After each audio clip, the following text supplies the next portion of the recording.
When we think about the development of thinking itself, the no-thing concept becomes central.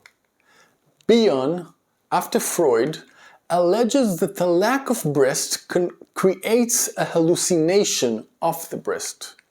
The absence creates the need to develop thinking and the use of symbols. The absence, the contraction, forces us to think, to develop, and to symbolize. Bion tries to illustrate early childhood experiences using Klein's terms good breast and bad breast.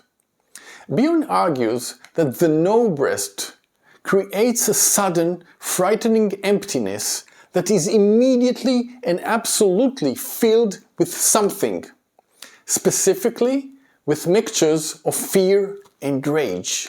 That is, the experience of an absent good breast immediately and automatically becomes an experience of a present bad breast.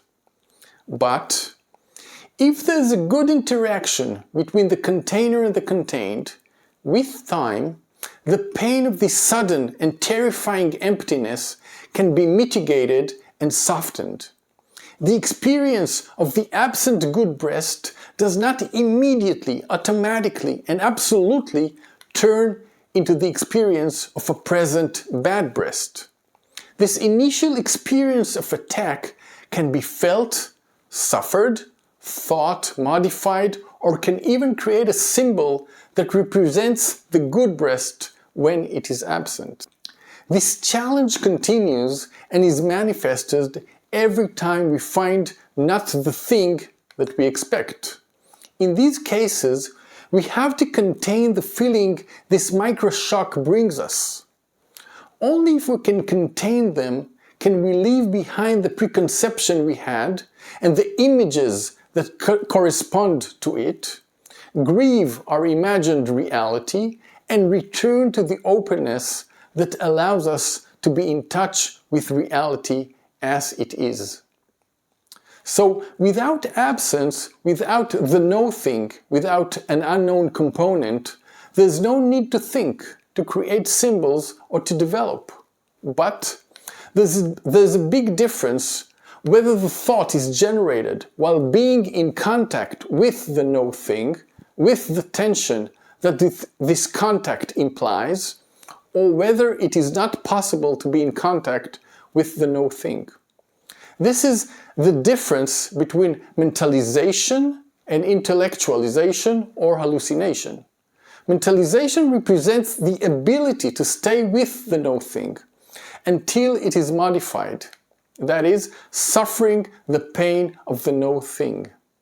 On the contrary, intellectualization or hallucination is a defense mechanism. It is an intellectual covering, a shell-like layer that does not represent contact with reality itself and with the component of no-thing that is inherent in reality. Reality is dynamic. In the flow of conception, there's no endpoint.